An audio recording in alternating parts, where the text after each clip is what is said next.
اعوذ باللہ من الشیطان الرجیم بسم اللہ الرحمن الرحیم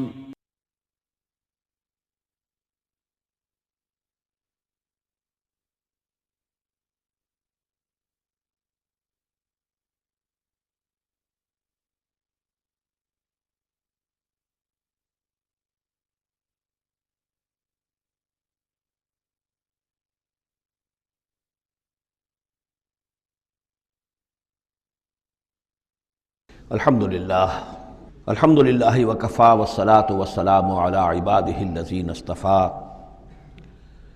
خصوصاً علی افضلہم وخاتم النبیین محمد الامین وعلی آلہ وصحبہ اجمعین اما بعد فقد قال اللہ تبارک وتعالی کما ورد فی سورة ہود اعوذ باللہ من الشیطان الرجیم بسم اللہ الرحمن الرحیم وَيَا قَوْمِ لَا يَجْرِمَنَّكُمْ شِقَاقِي أَن يُصِيبَكُمْ مِثْلُ مَا أَصَابَ قَوْمَ نُوحٍ أَوْ قَوْمَ هُودٍ أَوْ قَوْمَ صَالِحٍ وَمَا قَوْمُ لُوطٍ مِّنكُمْ بِبَعِيدٍ صدق اللہ العظیم۔ رب اشرح لي صدری ويسر لي أمری واحلل عقدۃ من لسانی یفقہوا قولی۔ اللہم ربنا الہمنا رشدنا واعذنا من شرور انفسنا، اللہم ارنا الحق حقا وارزقنا اتباعہ وارنا الباطل باطلا وارزقنا اجتنابہ۔ اللہم ربنا آنس وحشتنا فی قبورنا وارحمنا بالقرآن العظیم، اللہم اجعلہ لنا اماما ونورا وہدا ورحمہ، اللہم ذکرنا منہ ما نسینا وعلمنا منہ ما جہلنا وارزقنا تلاوتہ آناء اللیل وآناء النہار واجعلہ لنا حجتا یا رب العالمین آمین۔ سورہ ہود کے 8ویں رکوع میں جو مضمون چل رہا تھا، حضرت شعیب علیہ السلام اور ان کی قوم کے مابین جو رد و قدح کی تفصیل بیان ہو رہی تھی، اس میں ایک اہم نکتہ آیا ہے وَيَا قَوْمِ لَا يَجْرِمَنَّكُمْ شِقَاقِي، اور دیکھو اے میری قوم کے لوگوں، تمہیں میری دشمنی، میرا ذاتی بغض اس بات پر آمادہ نہ کر دے کہ تمہارا وہ انجام ہو جائے ان یصیبکم مثل ما اصاب قوم نوح، کہ تم پر بھی وہی عذاب آئے اللہ کا جیسا کہ آیا تھا قوم نوح پر، او قوم ہود یا جو آیا تھا قوم ہود پر، او قوم صالح یا جو آیا تھا قوم صالح پر، وما قوم لوط منکم ببعید، اور قوم لوط تو تم سے زیادہ دور بھی نہیں۔ یہ چار جو ہیں قوموں کے اوپر عذاب آ چکا تھا حضرت شعیب علیہ السلام کی قوم پر عذاب آنے سے پہلے، حضرت نوح، حضرت ہود، حضرت صالح، اور جہاں جن شہروں تک حضرت لوط علیہ السلام بھیجے گئے، یعنی صدوم اور عامورہ کی بستیاں۔ اور یہ جو بستیاں تھیں دونوں جن پر عذاب آیا ہے، بعید ہونے کا معاملہ ان کا دونوں اعتبار سے ہے، زمانی اعتبار سے بھی، مکانی اعتبار سے بھی۔ جغرافیے میں بھی ہم نے دیکھ لیا کہ خلیج عقبہ کے مشرقی ساحل کے ساتھ جو ہے علاقہ جو ہے یہ تھا کہ جو اصحاب مدین کا ہے، جن میں شعیب بھیجے گئے، ان سے ذرا ہٹ کر مشرق میں جو ہے بحیرہ بردار ہے، اور بحیرہ بردار کے ساحل کے اوپر یہ شہر آباد تھے۔ تو جغرافیائی اور زمینی اعتبار سے بھی فاصلہ نہیں ہے، زمانی اعتبار سے بھی زیادہ فصل نہیں ہے۔ اور اگرچہ بعض لوگوں کا خیال یہ ہے کہ حضرت موسیٰ علیہ السلام جب مدین گئے تھے، مصر سے اپنی جان بچا کر نکلے تھے، تو پھر وہاں جس شیخ کے پاس وہ رہے ہیں اور جس کی بیٹی سے پھر انہوں نے شادی کی ہے، اس کے بارے میں لوگوں نے یہ خیال ظاہر کیا کہ وہ حضرت شعیب تھے۔ مجھے اس سے سختی سے اختلاف ہے، اور مجھے ان لوگوں کی رائے سے اتفاق ہے جو سمجھتے ہیں کہ یہ ممکن ہی نہیں ہے۔ حضرت شعیب کی قوم کے اوپر جو عذاب آ چکا تھا، اس کے بعد جو لوگ بچے کھچے وہاں آباد تھے، ان میں کوئی نیک آدمی تھا کہ جس کے پاس حضرت موسیٰ علیہ السلام کا جانا ہوا ہے۔ لیکن یہ کہ بہرحال اتنا فصل کوئی ہزاروں برس کا نہیں ہے ان کے مابین، سینکڑوں برس کا بھی شاید نہ ہو، قریب کا ہے معاملہ، زمانی اعتبار سے بھی اور زمینی اعتبار سے بھی۔ اب جو نکتہ اس میں اہم ہے وہ یہ ہے کہ بسا اوقات کسی شخص کو کسی داعی حق سے ذاتی پرخاش ہوتی ہے، کوئی ذاتی بغض ہے، کوئی ذاتی دشمنی ہے، کسی سبب سے ہے، اس کے نفسیاتی اسباب ہو سکتے ہیں اور بہت سے اسباب ہو سکتے ہیں، اور صرف ایک ذاتی پرخاش کی وجہ سے وہ اس کی دعوت کو رد کرتا ہے، اس کی مخالفت پر کمر بستہ ہو جاتا ہے، اس کی دشمنی اختیار کرتا ہے۔ نتیجہ کیا ہے؟ اس کا کچھ نہیں بگاڑتا، اپنے آپ کو برباد کر لیتا ہے، اپنی تباہی کو دعوت دیتا ہے۔ تو اے میری قوم کے لوگوں، میری زدم زدہ میں تم کہیں اس انجام سے دو چار نہ ہو جانا، ایسا نہ ہو کہ میرا بغض اور میری عداوت جو ہے وَيَا قَوْمِ لَا يَجْرِمَنَّكُمْ شِقَاقِي أَن يُصِيبَكُم مِّثْلُ مَا أَصَابَ قَوْمَ نُوحٍ أَوْ قَوْمَ هُودٍ أَوْ قَوْمَ صَالِحٍ وَمَا قَوْمُ لُوطٍ مِّنكُم بِبَعِيدٍ وَاسْتَغْفِرُوا رَبَّكُمْ، اور دیکھو استغفار کرو اپنے رب سے، ثُمَّ تُوبُوا إِلَيْهِ، پھر اس کی طرف رجوع کرو، اس کی طرف آگے بڑھو، اس کی اطاعت کرو، اس کی فرمانبرداری کرو۔ ان ربی رحیم ودود، یقیناً میرا رب رحیم بھی ہے، ودود بھی ہے، محبت فرمانے والا ہے۔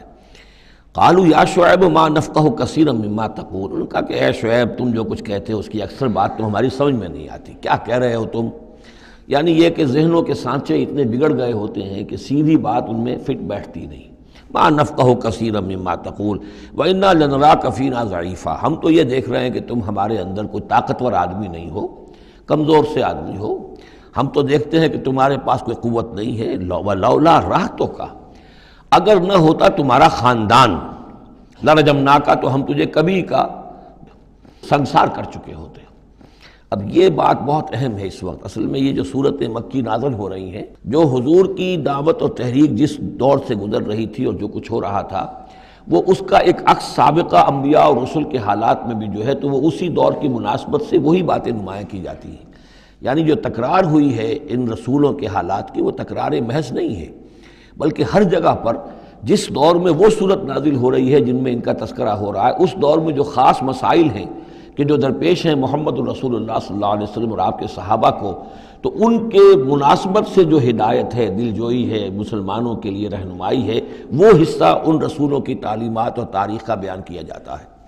اب یہاں مکے میں بھی شکل یہ ہو چکی تھی کہ بقیہ سب قریش جو ہیں وہ حضور کے خلاف جو ہیں سخت غیظ اور غضب کے اندر مبتلا تھے، لیکن چونکہ حضور کے چچا ابو طالب یہ خاندان بنی ہاشم کے سردار تھے اور انہیں ذاتی محبت تھی، وہ چاہے ایمان نہیں لائے حضور پر صلی اللہ علیہ وسلم، لیکن ذاتی محبت انہیں اتنی تھی کہ انہوں نے آخری وقت تک سپورٹ کیا ہے۔ اور قبائلی زندگی میں یہ ہوتا ہے کہ اگر کہیں کسی ایک خاندان کے کسی فرد کے اوپر کوئی ہاتھ اٹھایا جائے تو پھر وہ خاندان انتقام لیتا ہے۔ اس کا مطلب یہ ہوتا کہ وہ حضور کے خلاف وہ کوئی اقدام کرتے ہیں تو گویا کہ ان فائٹنگ شروع ہو جائے گی، داخلی خانہ جنگی شروع ہو جائے گی بنو ہاشم کی ان لوگوں کے خلاف کہ جو حضور کو کوئی غضب پہنچائیں، نقصان پہنچائیں۔ یہ تحفظ ملا ہوا تھا محمد الرسول اللہ صلی اللہ علیہ وسلم کو اللہ تعالیٰ کی طرف سے۔ اگر خدا نہ خواستہ ابو لہب ہوتا اس سردار، تو کبھی کا حضور کے خلاف کوئی نہ کوئی اقدام وہ کر چکے ہوتے، لیکن چونکہ خاندان بنی ہاشم کی سرداری اس وقت تھی ابو طالب کے پاس، اور انہیں دلچسپی تھی اور محبت تھی، شفقت تھی حضور کے ساتھ، بلکہ کچھ عرصہ جو ہے حضور ان کے سائے عاطفت کے اندر انہوں نے گزارا بھی تھا۔ اس وجہ سے تو یہ نقشہ دکھایا جا رہا ہے کہ آج قریش کے مقابلے میں جس طریقے سے کہ بنو ہاشم کی سپورٹ اور حفاظت جو ہے وہ حضور کے لیے اللہ تعالیٰ نے اسے قلعہ بنا دیا ہے، یہی معاملہ اس وقت تھا کہ حضرت شعیب کا بھی خاندان ان کا پشت بنا تھا۔ ولولا رہتک، اگر تمہارا خاندان تمہارا پشت بنا نہ ہوتا اور تمہارا ساتھ نہ دے رہا ہوتا، لرجمناک، ہم کبھی کہ تمہیں سنسار کر چکے ہوتے۔ وما انت علینا بعزیز، اور ذاتی طور پر تم ہم پر کوئی بھاری نہیں ہو، تو تمہاری کوئی حیثیت نہیں ہے۔ قال یا قوم رہتی اعز علیکم من اللہ، انہوں نے کہا اے میری قوم کے لوگوں، کیا میرا یہ خاندان تم پر زیادہ بھاری ہے اللہ سے؟ میرا پشت پناہ تو حقیقتاً اللہ ہے، تم اللہ سے نہیں ڈرتے، میرے خاندان سے ڈرتے ہو۔ رہتی اعز علیکم من اللہ واتخذتموہم وراءکم ظہریا، اللہ کو تو تم نے اپنی پیٹھوں کے پیچھے پھینکا ہوا ہے، بھلایا ہوا ہے۔ یہ بھی بہت ہی اہم نفسیاتی نکتہ ہے۔ ہوتا یہ ہے کہ ہم دنیا میں ایسے مگن رہتے ہیں کہ اللہ کو ماننے کا عقیدہ تو ہے، لیکن اللہ مستحضر نہیں رہتا، یاد نہیں رہتا۔ یہ ہمارا پورا دنیا کا کاروبار چل رہا ہے، کاز اینڈ ایفیکٹ، علل ہیں، اسباب ہیں، ان کے نتائج نکل جاتے ہیں۔ تو جو کاز اینڈ ایفیکٹ کا جو سلسلہ چل رہا ہے، ہم اس میں اتنے گم ہوتے ہیں کہ مسبب الاسباب جو ہے وہ نگاہوں کے سامنے رہتا ہی نہیں۔ یا یہ کہ ہم اپنے کاموں میں اتنے مشغول ہیں، اپنے کام و دہن کی لذت جو ہے وہی ہمیں جو ہے کوئی مرصد نہیں لینے دیتی، یا یہ کہ بنیادی ضروریات جو ہیں وہی ہمیں جو ہے اب کوئی فارغ نہیں ہونے دیتی، لہذا ہم گم ہو جاتے ہیں۔ کافر کی یہ پہچان کہ آفاق میں گم ہے، اور مومن کی یہ پہچان کہ گم اس میں ہے آفاق۔ لیکن یہ کافر کا معاملہ کیا ہوتا ہے؟ اللہ کو مانتے تو وہ بھی تھے، مانتے تھے مشرکین مکہ بھی، مانتے تو سب تھے اللہ کو، لیکن یہ کہ اللہ کو تو انہوں نے اوجھل کیا ہوا تھا، آنکھ اوجھل پہاڑ اوجھل۔ تم اللہ سے نہیں ڈرتے، میرے خاندان سے ڈرتے ہو. واتخذتموہ وراءکم ظہریہ، اللہ کو تو تم نے اپنی پیٹھوں کے پیچھے پھینکا ہوا ہے، یعنی اسے تو نسیم منسیہ کیا ہوا ہے، اس کی طرف تمہارا ذہن ہی نہیں ہے. ان ربی بما تعملون محیط، جبکہ میرا رب جو کچھ کہ تم کر رہے ہو اس کا احاطہ کیے ہوئے، تمہارا گھیراؤ کیے ہوئے اللہ، تم اس کی گرفت سے نکل کر نہیں جا سکتے. وَيَا قَوْمِ اعْمَلُوا عَلَىٰ مَكَانَتِكُمْ إِنِّي عَامِلٌ، اور اے میری قوم کے لوگوں، کرو جو کچھ کر سکتے ہو اپنی جگہ پر، میرے خلاف جو کر سکتے ہو، جو ریشہ دوانیاں کر سکتے ہو، جو اقدام کر سکتے ہو. یہ چیلنجنگ انداز جو ہے ان آخری صورتوں میں آپ کو نظر آ رہا ہے، سورہ نام سے چلا آ رہا ہے، اس لیے کہ وہ کشاکش جو تھی حق و باطل کی وہ اس انتہا کو پہنچ چکی تھی کہ اب حضور صلی اللہ علیہ وسلم کی طبیعت کے اندر بھی وہ بیزاری پیدا ہو چکی تھی. اب جو کچھ تم کر سکتے ہو کر لو. انی عامل، اپنا سا جو میں کر سکتا ہوں میں کر رہا ہوں، جو کوشش مجھ سے بن آ رہی ہے میں کر رہا ہوں. سوف تعلمون، ان قریب تم جان لو گے، من یاتی ہے عذاب یخزیہ، کون ہے وہ جس پر وہ عذاب آئے گا جو اسے رسوا کر دے گا. ومن ہوا کاذب، اور کون ہے وہ جو جھوٹا ہے، میں جھوٹا ہوں یا تم جھوٹے ہو. وارتقبوا انی معکم رقیب، تاکتے رہو، انتظار کرو، میں بھی تمہارے ساتھ اب تاک رہا ہوں، منتظر ہوں. ولما جاء امرنا، جب ہمارا حکم آ گیا، نجینا شعیبا، ہم نے نجات دے دی شعیب کو، والذین آمنوا معہ، اور ان کو کہ جو اس کے ساتھ ایمان لائے تھے، برحمت منا، اپنی جانب سے رحمت کے ذریعے. واخذت الذین ظلموا الصیحۃ، اور جو یہ ظالم تھے، گناہ گار تھے، مشرک تھے اور کافر تھے، انہیں آ پکڑا ایک بہت بڑی کڑک نے. فاصبحوا فی دیارہم جاثمین، تو وہ اپنے اپنے گھروں میں اور اپنے ولاز میں اور اپنی کوٹھیوں میں، اپنی حویلیوں میں اوندھے پڑے رہ گئے. کأن لم یغنوا فیہا، ایسے ہو گئے جیسے وہ کہیں آباد تھے ہی نہیں. الا بعدا لمدین، آگاہ ہو جاؤ، پھٹکار ہے مدین پر. کما بعدت ثمود، جیسے کہ ثمود پر پھٹکار ہوئی. وَلَقَدْ أَرْسَلْنَا مُوسَىٰ بِآيَاتِنَا، میں نے عرض کیا تھا کہ اس سورہ مبارکہ میں حضرت موسیٰ کا بس ذکر آئے گا تھوڑا سا جو آ رہا ہے اب، ورنہ یہ 6 رکوع ختم ہوئے انبیاء و رسل کے. ان میں سے 2 رکوع جو تھے وہ حضرت نوح علیہ السلام کے حالات پر مشتمل تھے، اور باقی سب کے لیے ایک ایک رکوع آیا ہے. وَلَقَدْ أَرْسَلْنَا مُوسَىٰ بِآيَاتِنَا وَسُلْطَانٍ مُّبِينٍ إِلَىٰ فِرْعَوْنَ وَمَلَئِهِ، اور ہم نے بھیجا موسیٰ کو اپنی آیات کے ساتھ اور واضح سند دے کر فرعون اور اس کے سرداروں کے پاس. فَاتَّبَعُوا أَمْرَ فِرْعَوْنَ، لیکن ان بدبختوں نے فرعون ہی کی پیروی کی، اسی کے حکم کو مانا، اسی کی بات پر چلے. وما امر فرعون برشید، حالانکہ وہ فرعون کا معاملہ جو ہے وہ کوئی کامیابی والی راہ نہیں تھی، ہدایت والی راہ نہیں تھی. یقدم قومہ یوم القیامہ، اب قیامت کے دن وہ آئے گا آگے آگے چلتا ہوا، اپنی قوم کی قیادت کرتے ہوئے آئے گا، آگے آگے آئے گا. یوم القیامت، پیچھے پیچھے اس کی قوم آ رہی ہوگی. فَأَوْرَدَهُمُ النَّارَ، اور پھر وہ لا کر آگ کے گھاٹ پر انہیں اتار دے گا، جہنم تک پہنچا دے گا. وَبِئْسَ الْوِرْدُ الْمَوْرُودُ، اور وہ بہت ہی برا گھاٹ ہے جس پر اترا جائے. جیسے کوئی پانی پینے کے لیے جانور آتے ہیں، ان کا کوئی سردار جو ہے وہ آگے آگے آ رہا ہو، سب گھاٹ پر وہ اپنے پھر پورے قافلے کو لے آتا ہے، اسی طریقے سے یہ جہنم کے گھاٹ پر، اس آگ کے گھاٹ پر لا اتارے گا فرعون اپنی قوم کو. وَأُتْبِعُوا فِي هَٰذِهِ لَعْنَةً، اور اس دنیا میں بھی ان پر لعنت جو ہے ان کے پیچھے لگا دی گئی. وَيَوْمَ الْقِيَامَةِ، اور قیامت کے دن بھی. بِئْسَ الرِّفْدُ الْمَرْفُودُ، برا ہے وہ انعام جو ان کو ملنے والا ہے. ذَلِكَ مِنْ أَنْبَاءِ الْقُرَىٰ، یہ ہیں ان بڑی بڑی بستیوں اور بڑے ملکوں کے اہم خبریں. نقصها علیکا، جو کہ ہم آپ کو سنا رہے ہیں، بیان کر رہے ہیں آپ پر. منہا قائم و حسید، ان میں سے ایسی بھی ہیں جو ابھی قائم ہیں، موجود ہیں، اور ایسی بھی ہیں کہ جو بالکل ختم ہو گئی، معدوم ہو گئی. حسید کا لفظ اصل میں آتا ہے کھیتی کے لیے، جب کہ فصل کاٹ دی جائے. فصل کٹ گئی ہو تو جو منظر نظر آتا ہے وہاں پر جو ویرانی ہوتی ہے. تو بعض مقامات تو ایسے ہیں جہاں یہ قومیں آباد تھیں تو اب ان کا نام و نشان تک نہیں رہا، جیسے کہ قوم عاد کہاں تھی، اب ان کا نام و نشان نہیں. اگرچہ ابھی حال ہی میں سیٹلائٹ کے ذریعے سے ان کا جو شہر ہے اور شداد کی جو جنت تھی اس کے آثار مل گئے ہیں، لیکن یہ کہ وہ زیر زمین ہے، سطح زمین کے اوپر ان کا کوئی نام و نشان نہیں. لیکن یہ کہ جیسے سمود کے مسکن جو ہے وہ بھی موجود ہیں. منہا قائم و حسید. وما ظلمناہم ولکن ظلموا انفسہم، اور ہم نے ان پر کوئی ظلم نہیں کیا، انہوں نے اپنی جانوں پر خود ظلم اٹھایا. فما اغنت عنہم آلہتہم التی یدعون من دون اللہ، تو کچھ کام نہ آ سکے اور کچھ بچا نہ سکے انہیں ان کے وہ آلہہ، وہ معبود کہ جنہیں وہ پکارا کرتے تھے اللہ کے سوا. من شیء، کچھ بھی. لما جاء امر ربک، جب تیرے رب کا حکم آ گیا. وما زادوہم غیر تتبیب، اور انہوں نے کچھ اضافہ نہیں کیا ان کے حق میں مگر تباہی اور بربادی کا. وَكَذَلِكَ أَخْذُ رَبِّكَ إِذَا أَخَذَ الْقُرَىٰ، اور ایسے ہی ہوتی ہے پکڑ آپ کے رب کی اے نبی جب وہ پکڑتا ہے بستیوں کو، وَهِيَ ظَالِمَةٌ، جبکہ وہ ظالم ہوتی ہیں، گناہ گار ہوتی ہیں، ان میں گناہ کا اور معصیت کا عام چلن ہو جاتا ہے۔ إِنَّ أَخْذَهُ عَلِيمٌ شَدِيدٌ، یقیناً اس کی پکڑ جو ہے وہ بڑی دردناک بھی ہے، بڑی سخت ہے، جیسے کہ آخری پارے میں إِنَّ بَطْشَ رَبِّكَ لَشَدِيدٌ ان فی ذلک لآیۃ لمن خاف عذاب الآخرہ، یقیناً اس میں نشانی ہے ان کے لیے کہ جو آخرت کے عذاب سے ڈرتے ہوں۔ ذالک یوم مجموع لہ الناس، وہ دن ہے کہ جس کے لیے لوگوں کو لامحالہ جمع کیا جائے گا۔ وذالک یوم مشہود، اور وہ دن ہے پیشی کا، سب کو پیش ہونا ہے۔ وما نؤخرہ الی اجل معدود، اور ہم اسے ایک وقت معین تک کے لیے مؤخر کیے ہوئے ہیں، ایک وقت معین ہے اس کا، معدود ہے، گنتی کی گئی ہے اس کی، یہ نہیں ہے کہ کبھی نہیں آئے گا، آئے گا وہ دن۔ یوم یاتی، جس دن جب کہ وہ دن آ جائے گا، لا تکلم نفس الا باذنہ، کوئی ذی نفس زبان نہیں کھول سکے گا مگر اللہ کے اذن سے۔ فمنہم شقی و سعید، تو انسانوں میں سے شقی بھی ہوں گے، بدبخت بھی ہوں گے، سعید بھی ہوں گے، نیک بخت ہوں گے۔ فاما الذین شقوا، تو وہ لوگ کہ جو بدبخت ہیں، ففی النار لہم فیہا زفیر و شہیق، وہ آگ میں ہوں گے جس میں ان کو وہاں چیخنا چلانا ہے، دھاڑنا ہے اپنے درد سے، کرب سے۔ خالدین فیہا، اس میں وہ ہمیشہ ہمیشہ رہیں گے، ما دامت السماوات والارض، جب تک کہ رہیں آسمان اور زمین، الا ما شاء ربک، سوائے اس کے کہ جو چاہے تیرا رب۔ یہ ذرا مشکلات القرآن میں سے یہ مقام ہے، یہ واحد مقام ہے کہ جہاں خالدین فیہا ابدا یا خالدین فیہا، اس میں کچھ استثناءات بھی آئی ہیں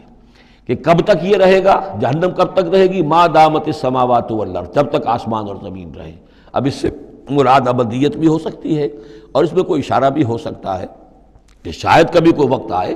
کہ یہ جو آسمان اور زمین کی ایک تخلیق اللہ نے کی ہے، یہ ایک خاص اس کا نظام ہے، ایک وقت میں آ کر یہ نظام بدل جائے، پھر کوئی اور آسمان کوئی اور زمین تخلیق فرمائے۔ بہرحال اس وقت تک جب تک کہ یہ آسمان اور زمین باقی رہیں گے تو یہ جو جہنمی لوگ جو ہیں وہ جہنم میں رہیں گے۔ اس میں بھی ایک استثناء، الا ما شاء ربک، اللہ کا اختیار ہے، اگر کسی کو چاہے اس میں سے نکالنا تو اس کا اختیار مطلق ہے، جیسا کہ ہم نے عرض کیا، کئی دفعہ عرض کیا ہے کہ جیسے اہل سنت کے نزدیک اللہ تعالیٰ کے بارے میں ہم یہ نہیں کہہ سکتے کہ وہ اس پر عدل کرنا واجب ہے، لیکن یہ کہ وہ عدل کرے گا۔ اسی طریقے سے یہ بات کہ اللہ تعالیٰ کا اختیار مطلق ہے، وہ کسی کو چاہے تو نکال لے، لیکن ہم یہ جانتے ہیں کہ کفار کے لیے یہ جہنم جو ہے وہ ابدی ہے، اللہ نکالے گا نہیں، واللہ عالم۔ ان ربک فعال لما یرید، یقیناً آپ کا رب جو ہے جو ارادہ کر لے اس کو کر گزرنے والا ہے۔ واما الذین سعدوا، اور جو لوگ نیک بخت ثابت ہوں گے، ففی الجنت خالدین فیہا، اور وہ جنت میں رہیں گے ہمیشہ ہمیش، ما دامت السماوات والارض، جب تک رہیں آسمان اور زمین، الا ما شاء ربک، سوائے اس کے کہ جو آپ کا رب چاہے، عطاء غیر مجزوز، اور یہ جو بخشش ہے یہ بے انتہا ہوگی، اس کا خاتمہ کبھی نہیں ہوگا۔ یہ اضافی لفظ جنت کے لیے آ رہا ہے کہ جو دوزخ کے لیے نہیں آیا۔ یہ جو ذرا سا باریک فرق ہوتا ہے، پھر اس سے بڑے فلسفیانہ نکتے نکلتے ہیں، اس سے پھر محققین نے، علماء نے جو ہیں پھر بہت سے دلائل استدلال کیے ہیں۔ چنانچہ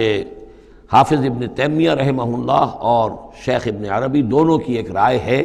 جو اہل سنت کا جو عام اجماعی عقیدہ ہے اس سے مختلف ہے۔ اہل سنت کا اجماعی عقیدہ یہ ہے کہ جنت اور دوزخ دونوں ابدی ہیں، ہمیشہ ہمیشہ ہمیشہ ہمیشہ، کوئی اختتام نہیں ہے نہ جنت کا نہ دوزخ کا۔ لیکن امام ابن تیمیہ رحمہ اللہ اور شیخ اکبر جو صوفیاء کے ہیں، شیخ ابن عربی، اگرچہ ان دونوں میں بڑی بود ہے بہت سی چیزوں کے اندر، اور امام ابن تیمیہ جو ہے وہ بہت ہی سخت تنقید کرتے ہیں اور سخت الفاظ استعمال کرتے ہیں شیخ ابن عربی کے لیے، محی الدین ابن عربی، لیکن یہ کہ اس معاملے میں ان دونوں کی رائے ایک ہے، اور وہ یہ ہے کہ جنت تو ابدی ہے، دوزخ ابدی نہیں ہے۔ ایک وقت آئے گا، چاہے وہ ارب سال کے بعد آئے، وہ ابد ہمارے اعتبار سے ابدی ہو، ہمارے اعتبار سے انفائنائٹی ہوگا، لیکن یہ کہ ایک وقت آئے گا کہ جہنم ختم ہو جائے گی۔ یہ ان کی رائے ہے، واللہ اعلم۔ فلا تک فی مریۃ مما یعبد ہؤلاء، تو تمہیں کوئی شک نہ رہے ان چیزوں کے بارے میں جن کو یہ لوگ پوج رہے ہیں۔ ما یعبدون الا کما یعبد آباؤہم، نہیں پوج رہے یہ مگر ایسے ہی جیسے کہ ان کے آباء و اجداد پوجتے رہے ہیں من قبل، اس سے پہلے۔ وَإِنَّا لَمُوَفُّوهُمْ نَصِيبَهُمْ غَيْرَ مَنْقُوصٍ، اور ہم انہیں ان کا جو اجر اور ثواب اور ان کا بدلہ ہے، حق ہے، پورا دے دیں گے بغیر کسی کمی کے۔ وَلَقَدْ آتَيْنَا مُوسَى الْكِتَابَ فَاخْتُلِفَ فِيهِ، اور موسیٰ کو ہم نے کتاب دی تھی، پھر اس میں اختلافات پیدا کر دیے گئے۔ ولولا کلمۃ سبقت من ربک لقضی بینہم، اور اگر نہ ہو چکی ہوتی ایک بات تیرے رب کی پہلے ہی سے طے، یعنی ایک مدت اور جو ہے اللہ کی طرف سے معین ہے، تو ان کے مابین فیصلہ کر دیا جاتا۔ وَإِنَّهُمْ لَفِي شَكٍّ مِّنْهُ مُرِيبٍ، اور اب تو حقیقت میں یہ لوگ جو ہے وہ تورات اس کتاب کے بارے میں کچھ شکوک و شبہات میں مبتلا ہو گئے۔ یہ بات جو ہے سورہ شورى میں کھل کر آئے گی کہ رسولوں کو جو کتابیں دی جاتی ہیں ان کے وارث بنتی ہے پھر ان کی امت، اور جب یہ اس امت کے اندر جب زوال آتا ہے، اضمحلال آتا ہے، بے عملی آتی ہے، تو اس بے عملی کے نتیجے میں پھر ایک نتیجہ یہ نکلتا ہے کہ پھر کتاب کے بارے میں بھی یقین پورا ان کے اندر نہیں رہتا کہ یہ واقعتاً اللہ کی کتاب ہے، بلکہ اس کے بارے میں بھی ان کے اندر شکوک و شبہات پیدا ہو جاتے ہیں۔ وَإِنَّ كُلًّا لَمَّا لَيُوَفِّيَنَّهُمْ رَبُّكَ أَعْمَالَهُمْ، اور لازماً یہ جتنے بھی لوگ ہیں ان سب کو اے نبی آپ کا پروردگار ان کے اعمال کا پورا اجر دے گا، بدلہ دے گا۔ إِنَّهُ بِمَا يَعْمَلُونَ خَبِيرٌ، جو کچھ یہ کر رہے ہیں وہ اس سے باخبر ہے۔ فَاسْتَقِمْ كَمَا أُمِرْتَ وَمَنْ تَابَ مَعَكَ، تو اے نبی آپ ڈٹے رہیے جیسا کہ آپ کو حکم ہوا ہے، اور جو لوگ بھی جنہوں نے توبہ کی ہے آپ کے ساتھ، یعنی توبہ کی ہے، وہ شرک سے باز آئے ہیں، کفر کو چھوڑا ہے، ایمان لائے ہیں، پلٹ آئے ہیں آپ کے ساتھ، وَلَا تَطْغَوْا، اور اب آگے نہ بڑھیے، حد سے تجاوز نہ کیجیے۔ یہ تجاوز یہ بھی ہو سکتا ہے کہ عذاب کی جلدی کریں، کہ جلدی اب اللہ تعالیٰ فیصلہ چکا دیں۔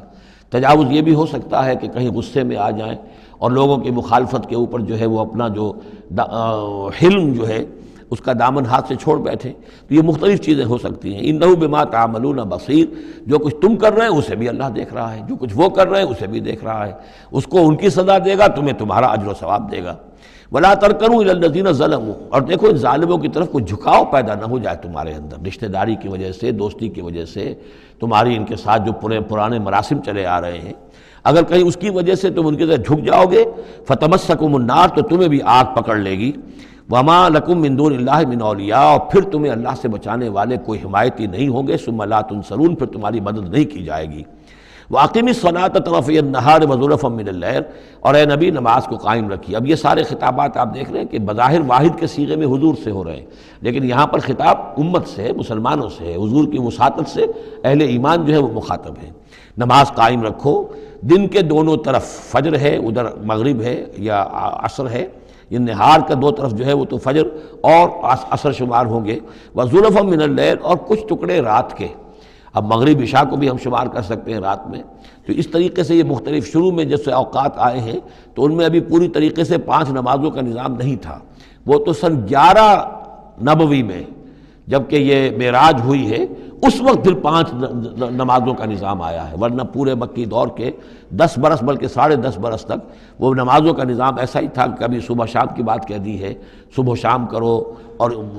یا یہ کہ سورہ بنی اسرائیل میں بھی ایک بات آ جائے گی وہ وہاں پڑھیں گے۔ وَأَقِمِ الصَّلَاةَ طَرَفَيَ النَّهَارِ وَزُلَفًا مِّنَ اللَّيْلِ إِنَّ الْحَسَنَاتِ يُذْهِبْنَ السَّيِّئَاتِ، یقیناً نیکیاں بدیوں کو دور کر دیتی ہیں۔ ذَلِكَ ذِكْرَىٰ لِلذَّاكِرِينَ، اور یہ یاد دہانی ہے یاد رکھنے والوں کے لیے۔ وَاصْبِرْ فَإِنَّ اللَّهَ لَا يُضِيعُ أَجْرَ الْمُحْسِنِينَ، اور صبر کیجئے، اور اللہ تعالیٰ محسنین کا، نیکی کرنے والوں کے صبر کو ضائع نہیں کرتا۔ فَلَوْلَا كَانَ مِنَ الْقُرُونِ مِنْ قَبْلِكُمْ أُولُو بَقِيَّةٍ، تو کیوں نہ ایسا ہوا کہ ہوتے ان قوموں میں جو تم سے پہلے تھیں ایسے اولو بقیہ ہوتے، ایسے حق کے علمبردار ہوتے، ینہون عن الفساد فی الارض، کہ جو لوگوں کو اپنی اپنی قوموں کو روکتے رہتے زمین میں فساد مچانے سے، الا قلیلا ممن انجینا منہم، سوائے اس کے کہ کچھ کم ہوئے، بہت تھوڑے لوگ ہوئے جن میں سے کہ ہم نے بچا لیا۔ یعنی جو لوگ بھی نہیں منکر کرتے رہے، روکتے رہے، بدی سے روکتے رہے، کفر سے روکتے رہے، شرک سے روکتے رہے، ان کے بارے میں بار بار یہ بات آ رہی ہے کہ اللہ تعالیٰ ان کو بچا لیتا ہے۔ وَاتَّبَعَ الَّذِينَ ظَلَمُوا مَا أُتْرِفُوا فِيهِ، اور وہ لوگ کہ جنہوں نے گناہ کی روش اختیار کی، وہ تو انہوں نے پیروی کی اپنی اسی چیزوں کی جس میں کہ ان کو ساز و سامان دیا گیا تھا، عیش جو ان کو دے دیا گیا تھا، کانوا مجرمین وکانوا مجرمین، اور یقیناً وہ مجرم تھے۔ وما کان ربک لیہلک القری بظلم، اور آپ کا رب بستیوں کو ظلم کے ساتھ ہلاک کرنے والا نہیں ہے کہ بغیر ان کی یعنی خرابی کے اعمال کے، بغیر ان کے جرائم کے ان کو ایسے ہی ہلاک کر دیتا۔ وما کان ربک لیہلک القری بظلم واہلھا مصلحون، جبکہ اس میں بسنے والے لوگ جو ہیں وہ مصلح ہوں، اچھے کردار کے لوگ ہوں، اصلاح کرنے والے ہوں، صالح ہوں۔ وَلَوْ شَاءَ رَبُّكَ لَجَعَلَ النَّاسَ أُمَّةً وَاحِدَةً، اور اگر اللہ چاہتا، آپ کا رب چاہتا تو تمام نوع انسانی کو ایک ہی امت بنا دیتا۔ وَلَا يَزَالُونَ مُخْتَلِفِينَ، لیکن نہیں، یہ اختلاف کرتے ہی رہیں گے، انسانوں میں اختلاف ہمیشہ باقی رہے گا۔ صرف فرق یہ ہے کہ اختلاف کو ایک حد تک رکھا جائے، تفرقہ نہ ہو جائے۔ اختلاف اختلاف ہے، ایک رائے میری، ایک رائے آپ کی ہے، ٹھیک ہے، آپ کی رائے، آپ کے پاس یہ دلائل ہیں، آپ کا دل اس پر ٹھک گیا ہے، آپ اس پر عمل کیجئے۔ میرے پاس یہ دلیل ہے، میرا دل اس پر ٹھکتا ہے، میں اس حدیث کو زیادہ قوی سمجھتا ہوں، آپ نے اس کو زیادہ جو ہے مضبوط سمجھا ہے، کوئی حرج نہیں۔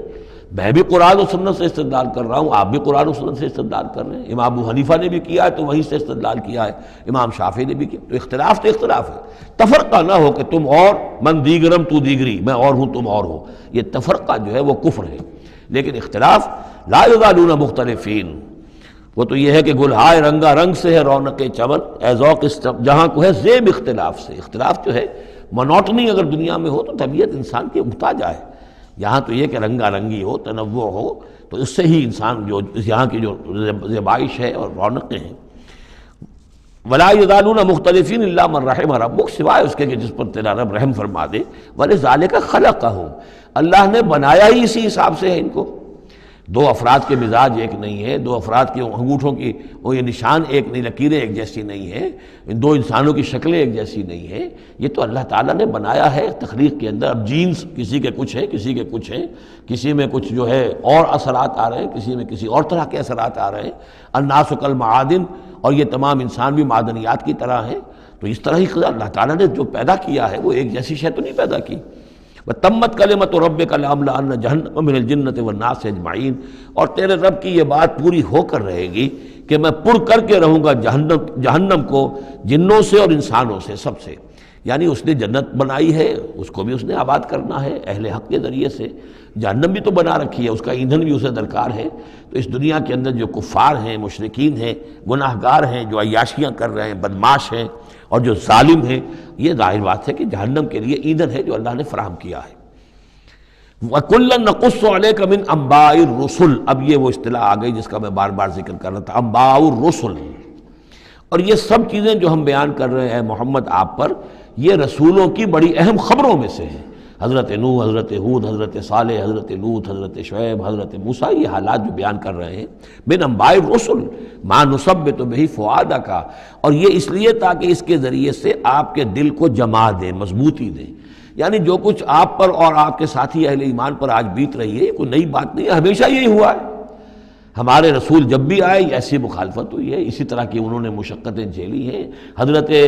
شعیب کو بھی یہی کہا گیا کہ اگر تمہارا خاندان نہ ہوتا تو ہم کبھی کہ تمہیں جو ہلاک کر چکے ہوتے، تو اگر اسی صورت سے آ جائے محمد صلی اللہ علیہ وسلم آپ دو چار ہیں تو یہ کوئی نئی بات نہیں ہے، یہ تو گویا کہ اس راستے کے یہ تو لازمی جو ہیں اس کے حالات ہیں۔ تو اس سے یہ کہ دل کو تثبیت ہوتی ہے کہ بالآخر کامیاب کون ہوا،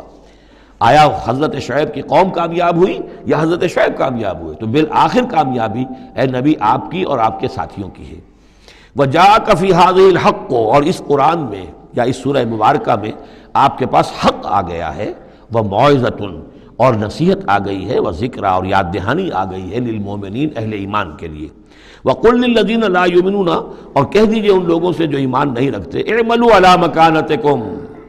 کر لو اپنے مقام پر جو کچھ کر سکتے ہو۔ اب کوئی اختلاف، کوئی بھی اپنا دقیقہ فروگزاشت نہ رکھو، میری مخالفت میں، میری جو بھی تم دشمنی میں کر سکتے کر گزرو۔ انا عاملون، ہم بھی اب کر رہے ہیں جو کچھ ہم کر سکتے ہیں۔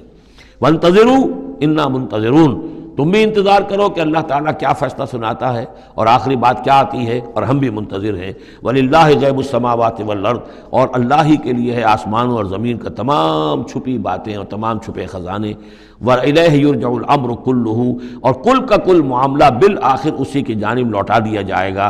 فَاعْبُدْهُ، بس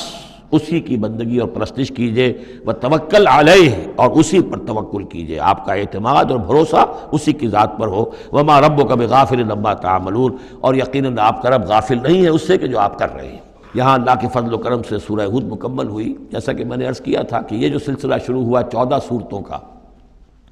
پہلا جوڑا اس میں سے سورہ یونس، سورہ ہود علیہم الصلاۃ والسلام۔ البتہ جو تیسرا اس کے اندر سب گروپ، میں نے کہا تھا تین کے سب گروپ ہیں، یہ تیسری سورت جو ہے سورہ یوسف، یہ بالکل پورے قرآن میں منفرد ہے اپنے مزاج کی۔ اس کے ساتھ جزوی سی مشابہت آئے گی ایک سورت کی، میں بعد میں عرض کروں گا۔ اس وقت یہ ہے کہ اس کو نوٹ کیجئے کہ اب تک ہم نے پڑھا ہے جو در حقیقت انباء الرسل کا مضمون ہے، جو ضائع شد و مت کے ساتھ آیا ہے۔ حضرت ابراہیم کا تھوڑا سا ذکر سورہ انعام میں ہم نے پڑھ لیا، کچھ تھوڑا سا ذکر جو ہے وہ سورہ ہود کے اندر آ گیا ہے، لیکن یہ ہے کہ اصل جو آیا ہے انباء الرسل، ایام اللہ فذکرہم بایام اللہ، یہ قصص النبیین کے اعتبار سے یہ منفرد صورت ہے، پوری صورت ایک نبی کے حالات پر مشتمل، قرآن مجید میں اس کی کوئی اور مثال نہیں۔ پھر یہ کہ اس میں وہ رنگ ہے ہی نہیں کہ حضرت یوسف علیہ السلام نے یہ دعویٰ کیا ہو کہ میں رسول ہوں، مجھے مانو، میری اطاعت کرو، اور وہاں کی جو قوم تھی اور بادشاہ جو تھا اس سے کوئی تعاون نہ کیا ہو، کچھ نہیں، وہ انداز ہی نہیں مانو گے تو عذاب آئے گا، کچھ نہیں۔ تو نبی میں اور رسول میں جو فرق ہوتا ہے وہ بھی آپ کنٹراسٹ اچھی طرح سمجھ لیجئے۔ حضرت یوسف نبی تھے، رسول نہیں تھے۔ رسول بنا کر جسے بھیج دیا جاتا تھا وہ تو پہلے کہتا تھا مجھے مانو، میری اطاعت کرو، ان اعبدوا اللہ واطیعون، اللہ کی بندگی کرو، میری اطاعت کرو، اللہ اللہ اور خیر صلی اللہ، اس کے بعد اگلی بات ہوگی۔ لیکن نبی کا معاملہ یہ نہیں ہوتا۔ نبی جیسے کہ مصلح ہوتے ہیں، نیک لوگ ہوتے ہیں، اولیاء اللہ ہوتے ہیں، خاص اللہ تعالیٰ کے برگزیدہ بندے ہوتے ہیں۔ اب ظاہر بات ہے کہ ایسے بھی ہوتے ہیں جیسے ہماری اس امت کے اندر حضور کے بعد کتنے ہیں اولیاء اللہ پیدا ہوئے ہیں، اونچی شخصیتیں، کیونکہ وحی کا دروازہ بند ہو چکا ہے، نبی ان میں سے کوئی نہیں ہے۔ لیکن انبیاء بنی اسرائیل جو ہیں وہ گویا کہ اولیاء اللہ ہی تھے زیادہ تر، لیکن ان پر وحی بھی آتی تھی، وہ تسلسل جو ہے وحی کا چل رہا تھا۔ لیکن رسول وہی تھے کہ جنہیں تعین کے ساتھ کسی قوم کی طرف بھیج دیا جائے۔ حضرت یوسف کے جو یہ واقعات یہاں آ رہے ہیں اس تفصیل کے ساتھ اور پوری صورت نازل ہوئی ہے، اس کا ایک سبب ہے۔ میں نے آپ سے عرض کیا تھا کہ یہ جو آخری دور تھا مکی، آپ کے قیام مکہ کے دور کا، زمانے کا، تو اس میں یہ کہ چیزیں پہنچ چکی تھی مدینے میں بھی خبریں، اور مدینے میں اہل کتاب کے یہود کے کان کھڑے ہو گئے تھے۔ اب انہیں تو امید تھی، منتظر تھے، نبوت تو آخری ظاہر ہونے والی ہے، لیکن سمجھتے تھے ہم میں سے ہوگا۔ یہاں بات بالکل جو ہے وہ تلپٹ ہو رہی ہے، لہذا وہ اب کچھ نہ کچھ شوشے چھوڑتے رہتے تھے اور انہیں کہتے تھے اپنے پیغامات کے ذریعے سے کہ اچھا تمہارے یہاں سنا کسی نے نبوت کا دعویٰ کیا ہے، اچھا تو اس سے یہ سوال پوچھو کہ یہ ابراہیم تو آباد تھے فلسطین میں، یہ جو یہودی بنی اسرائیل ہے یہ مصر میں کیسے پہنچ گئے، جو وہاں سے پھر حضرت موسیٰ ان کو نکال کر لے کر آئے، لیکن کیسے پہنچے، پہنچنے کا سبب کیا تھا، کیا ماجرا تھا؟ یہ اب تاریخ کا ایک سوال تھا جو انہوں نے کر دیا۔ اس کے جواب میں اللہ تعالیٰ نے یہ صورت نازل فرما دی اور اس قدر خوبصورت انداز میں نازل کی ہے۔ اور میں آپ کو ایک اور بات بھی بتا دوں کہ میرا قرآن مجید کے ساتھ جو معنوی تعارف ہوا ہے پہلی مرتبہ صحیح معنی میں، وہ اسی سورہ یوسف کے حوالے سے ہے، اور سورہ یوسف کی تفہیم القرآن مولانا مودودی کی۔ 1947 میں میں میٹرک کا امتحان دے چکا تھا، ہمارا رزلٹ بھی آ چکا تھا، لیکن یہ کہ اس کے بعد وہ فسادات کیا قتل عام شروع ہوا مسلمانوں کا مشرقی پنجاب میں۔ میں حصار میں تھا، تو حصار اس شہر کا نام تھا، لیکن ہم اس میں محصور بھی ہو گئے۔ تقریباً 1.5 مہینہ ہم نے مورچے بنا لیے اور اپنی حفاظت کرتے رہے۔ اس دوران میں ظاہر باتیں کرنے کا کوئی اور کام تھا، وہ تو جو بھی مورچوں پر جن کی ڈیوٹی ہے وہ مورچوں پر کھڑے ہیں، باقی کوئی کام نہیں۔ تو میں اور میرے بڑے بھائی اس زمانے میں پھر ایک مسجد کے اندر ہم بیٹھ کر، چونکہ انہوں نے بھی، وہ مجھ سے تو ویسے 6 سال بڑے ہیں، انہوں نے بھی جب میٹرک کیا تھا تو عربی پڑھی تھی، اور میں نے تازہ میٹرک کیا تھا، میرے پاس بھی عربی کا مضمون تھا، تو پھر یہ ہم پڑھتے تھے۔ اور ترجمان القرآن جو مولانا مودودی کا رسالہ تھا، اس میں ان دنوں تفہیم القرآن میں یہ سورہ یوسف کی تفسیر شائع ہو رہی تھی، تو ان دنوں ہم مسجد میں بیٹھ کر یہ سورہ یوسف تفہیم القرآن سے، پھر چونکہ مجھے کچھ عربی آتی تھی اور تازہ تھی، اچھی تھی، تو اس میں یہ کہ ہماری گفتگو بھی ہوتی تھی، مذاکرہ کرتے تھے۔ تو اس طریقے سے جو پہلا بیرا، اس سے پہلے بھی بہرحال یہ کہ قرآن ہے، اللہ کا کلام ہے، اللہ کی کتاب ہے، ہمارا اس پر ایمان ہے، کچھ اس کو سمجھنا، کچھ پڑھنا، یہ تو تھا، لیکن جو ایک معنوی ایک ربط قائم ہوا، ذہنی رشتہ، ایک قلبی رشتہ، وہ در حقیقت سورہ یوسف اور سورہ یوسف کی بھی وہ تشریح و تعبیر کے جو مولانا مودودی نے تفہیم القرآن میں کی۔ بسم اللہ الرحمن الرحیم، الف لام را،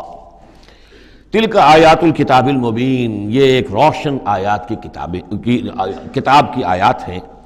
انا انزلناہ قرآنا عربیا، ہم نے اس کو نازل کیا ہے عربی قرآن بنا کر۔ کس کو نازل کیا ہے؟ وہ جو ام الکتاب میں ہمارے پاس ہے، وہ جو لوح محفوظ میں ہے،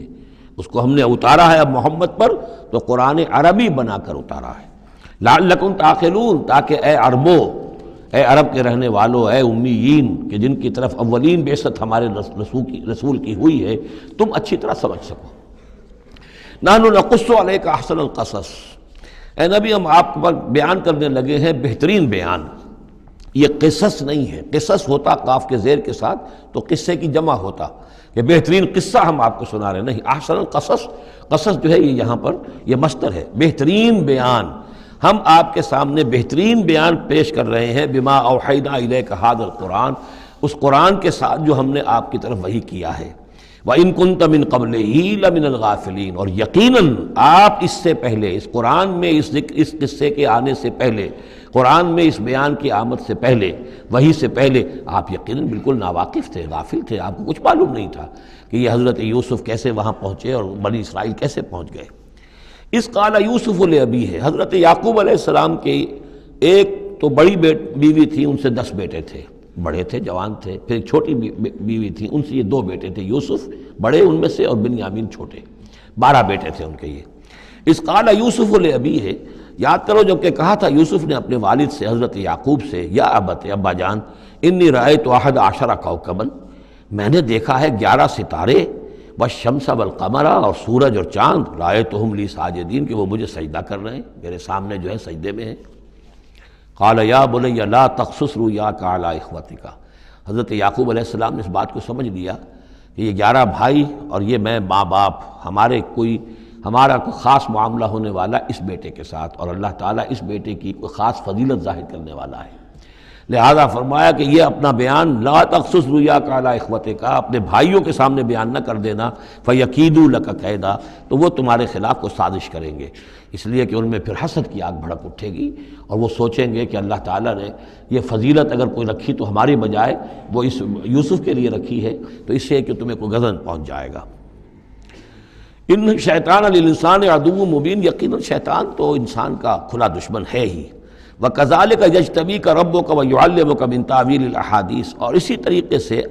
تمہارا رب جو ہے تمہیں پسند کر لے گا، چن لے گا، یعنی نبوت کے لیے اب معلوم ہوتا ہے کہ میرے بیٹوں میں سے اللہ نے تمہیں چن لیا ہے، یہ معلوم ہوتا ہے۔ كَذَلِكَ يَجْتَبِيكَ رَبُّكَ، اسی طرح اللہ چن لے گا، برگزیدہ کرے گا تجھے، وَيُعَلِّمُكَ مِن تَأْوِيلِ الْأَحَادِيثِ، اور تمہیں سکھائے گا تعویل الاحادیث۔ اس کے 2 معنی ہیں، ایک تو یہ کہ خواب کی تعبیر کرنا، اور یہ کسی بھی بات کی تہ تک پہنچ جانا، کنہ تک پہنچ جانا۔ تو عام اگر لیں گے تو کسی بھی بات، معاملہ فہمی جسے ہم کہتے ہیں، جز رسی، کسی چیز کے جو ہے اجزاء تک انسان پہنچ جائے، نگاہ دور تک چلی جائے، وہ بھی، اور یہ کہ اس کو تعویل الاحادیث جو ہے یہ خاص طور پر خوابوں کے لیے بھی ہے۔ وَيُتِمُّ نِعْمَتَهُ عَلَيْكَ، اور اتمام فرمائے گا اپنی نعمت کا تجھ پر، وعلی آل یعقوب، اور تمام آل یعقوب پر، کما اتمھا علی ابویک، جیسے کہ اس نعمت کا اس نے اتمام فرمایا تیرے آباء و اجداد پر، من قبل پہلے، ابراہیم و اسحاق، ابراہیم اور اسحاق پر، یعنی اسحاق تمہارے دادا اور ابراہیم تمہارے پردادا۔ اپنا نام انہوں نے نہیں لیا، ظاہر بات ہے کہ وہ خود اپنا ذکر کیسے کرتے۔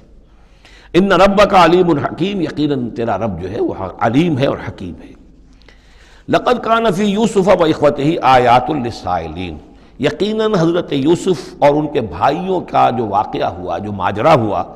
اس میں تو نشانیاں ہیں ان پوچھنے والوں کے لیے، یعنی جنہوں نے یہ سوال پوچھوایا ہے اور جو پوچھ رہے ہیں ان سب کے لیے نشانیاں ہیں۔ اگر اسی قصے کو حقیقت بینی کے ساتھ جو ہے، حقیقت کی نگاہ کے ساتھ اسے دیکھیں اور طلب ہدایت کے لیے اس قصے پر غور کریں جو قرآن اب پیش کر رہا ہے، تو یہ کہ ان کے لیے تو بہت سی چیزیں جو ہے نکھر کر سامنے آ جائیں گی، حقائق واضح ہو جائیں گے۔